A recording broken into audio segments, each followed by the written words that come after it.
A highly evolved predator landed on Earth and preyed on those living on the said planet. In order to protect her tribe, a skilled female warrior of the Comanche Nation bravely fought against the predator. In 1719, there was a tribe called the Comanche living in the northern Great Plains. A young woman named Naru, a trained healer of the tribe, was busily digging up carrots when she decided to secretly practice again. Finding some privacy with Sarai, her dog Naru secretly trained her throwing skills. She heard an animal sound coming from deeper into the woods and peeked from behind a fallen tree to see a white-tailed elk. Naru slowly stood as she prepared to throw her axe at the elk, but the sound of the thunder rumbling scared the elk away. Naru and Sarai went after the elk. However, Sarai's tail got caught by a trap, and Naru forgot all about the elk as she helped Sarai, who adorably licked her face in gratitude. The rumbling of the thunder was heard again, but this time followed by what seemed to be an explosion coming from the sky. Naru went to the cliff to see the sky clearly and saw lightning striking something falling from the sky. Naru believed that it was the Thunderbird and told her brother Tabe about it while they were bird hunting. Naru was excited as she told Tabe that she's been practicing and she's finally ready for her big hunt, which they call kutamya. Tabe was worried, not only because he didn't want Naru to be in any form of danger, but also because Naru wanted to hunt something that's been hunting them. But there is nothing he can do to convince Naru, who has always wanted to be a hunter. Naru headed back home and fed Sarai before honing her axe beside her mother, Aruka, who was making medicine. Aruka asked her daughter why she wanted to be a hunter so badly when she's good at so many other things. Naru replies that it was because everyone thinks she doesn't have what it takes to be a hunter. Tabe came in with a red tail, and Aruka praised his son for another successful hunt. Naru, on the other hand, could only look down in envy. Aruka asked Naru to get her more orange totsia, a natural wildflower that Comanche healers commonly use in making medicines. Naru did as she was told to and gathered orange totsia. Naru saw the Comanche hunters, including Tabe, rushing and asked what was wrong. She learned that a lion had taken another Comanche member named Puhi. She followed them to hunt, and Tabe told the other Comanche hunters to let her stay with them. Since Naru has been practicing, she is skilled enough to track the lion with them, and since she knows medicine, they will be able to send immediate help to Puhi in case they find him alive. After searching around for a while, Naru, Tabe, and the hunters found Puhi lying unconsciously on the ground, barely breathing, but still alive. Naru immediately healed Puhi, while Tabe and the other hunters prepared to hunt the lion. Meanwhile, an alien predator had landed on Earth and walked around hunting for prey. Using its invincibility, the predator got close to a snake and skinned it. Night came, and the hunters set out to bring Puhi back to their camp before they went hunting. Naru informed Tabe of her suspicions about what really happened. The lion took Puhi and brought him to its den, but somehow Puhi was still alive and left alone by the lion, which was odd. Naru believed that something must have distracted the lion, and she wanted to find out what it was. Naru wanted to come with Tabe and the hunters to hunt the lion down, but Tabe refused. He stated that Naru should stay with Puhi, as he needs Naru's help more than they do. As they were leaving, Naru noticed a skinned snake on the ground and was shocked to see it still moving. Then she saw a huge footprint and a trail of blood leading up the tree. A Comanche hunter approached Naru and reminded her that they needed to leave. Naru showed them the footprint, and the hunter only assumed it was from a bear. But the footprint was too big for it to be just a bear, and if it really was a bear, then it must have been on its hind legs. Add to that the skinned snake. There is no way a bear could do that. And Naru was afraid there was something far more dangerous out there in the woods. Naru went to warn Tabe of her suspected unknown creature, but Tabe told her that they couldn't focus on Naru's discoveries because they were already in the lion's den, and they had to deal with it first. Laying on the ground, hidden from the lion, Naru suggested that they get some bait and climb up to wait for the lion. Paka, the other Comanche hunter that was with them, disagreed because they are hunters, and hunters don't wait. They go straight into hunting. However, Tabe agreed and told Naru that it was time for her kutamya. With Tabe's encouraging words, Naru climbed up the tree with Paka to wait for the lion, and the two of them talked for a bit. When Paka saw Naru sharpening her axe again, he told her that it was useless to keep on doing it when she's too afraid to use it against their prey. He was smug as he talked about how he's going to be the one to kill the lion, only to get pounced by said lion. The lion jumped up the tree, and Naru stood her ground as she stood at the edge of the branch. However, a strange sound and light stole Naru's attention momentarily, and the lion quickly pounced on her, sending her to the ground and rendering her unconscious.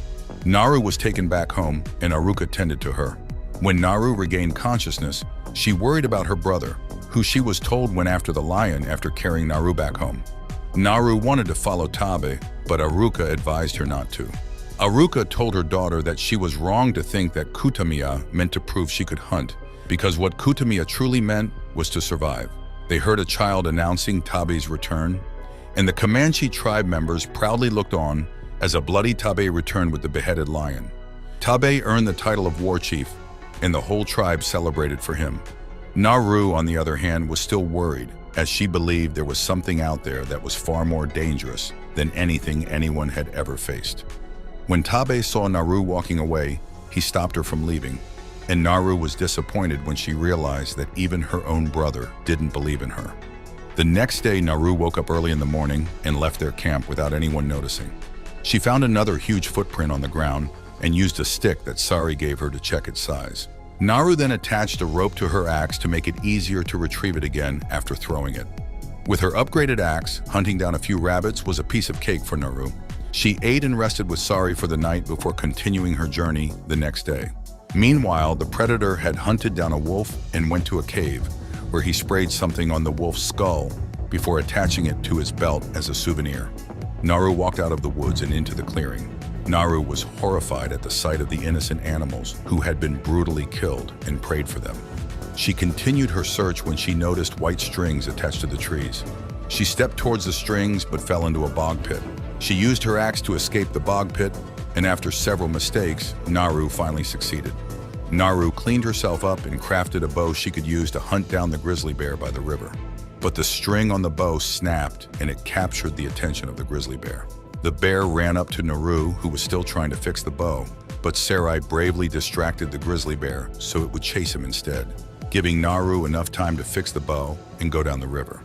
However, Sarai strangely came running back in fear, and Naru hid before the bear could get to her. Naru was confused when the bear suddenly turned its back on her and started fighting against an invincible enemy. Naru saw something glitching and was terrified at the sight of a huge predator lifting the bear up.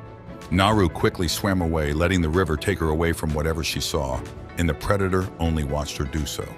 Naru started walking through the woods when she bumped into Comanche hunters that had been sent by Tab to look for her. Naru told them about the predator, who looked like Mupitzel, a monster from a child's story they had read. The Comanche hunters made fun of her, and Naru decided to just turn her back against them and leave. But one hunter stopped her from doing so. He threw her on the ground, and Naru was knocked down and tied, preventing her from leaving.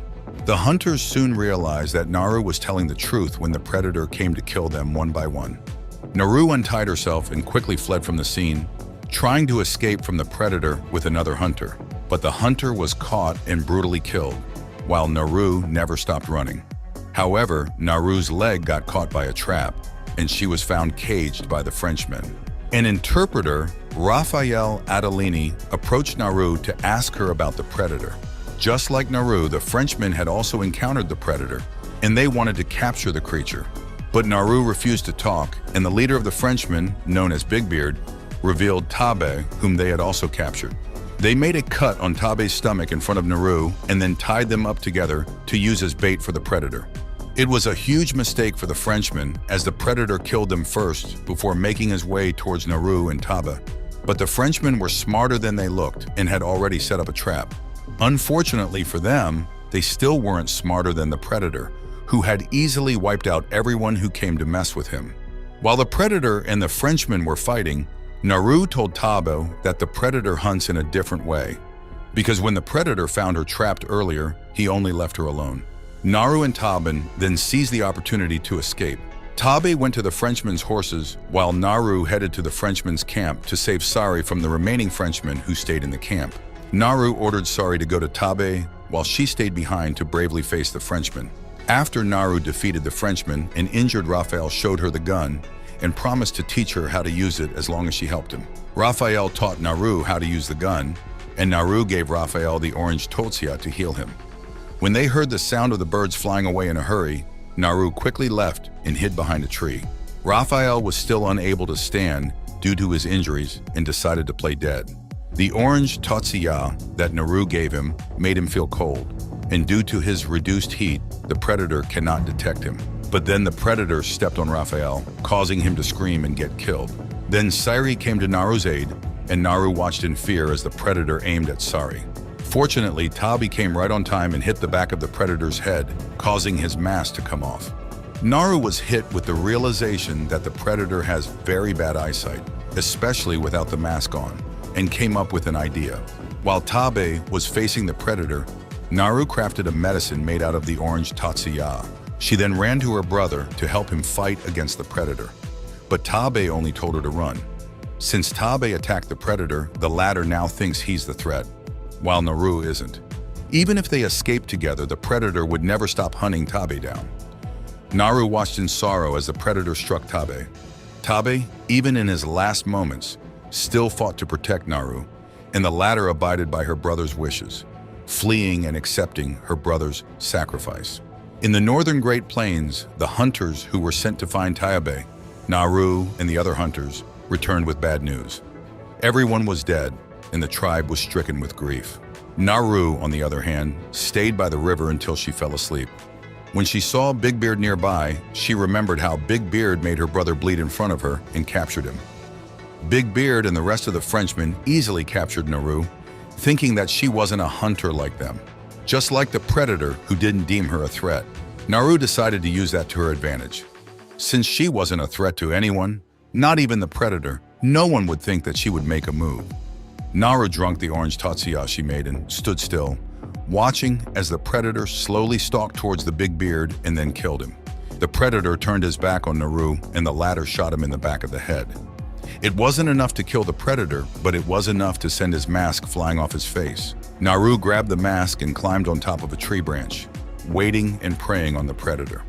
When the predator approaches, Naru pounces. She repeatedly stabbed the predator with her axe before she was thrown away. With her skills and the predator's bad eyesight, Naru was at an advantage. But fighting against an alien predator was still proven to be nearly impossible, as he was a lot stronger than Naru. Naru was able to cut off one of the predator's arms before she was cornered. Since Naru is weaker, she used wit to win against the predator.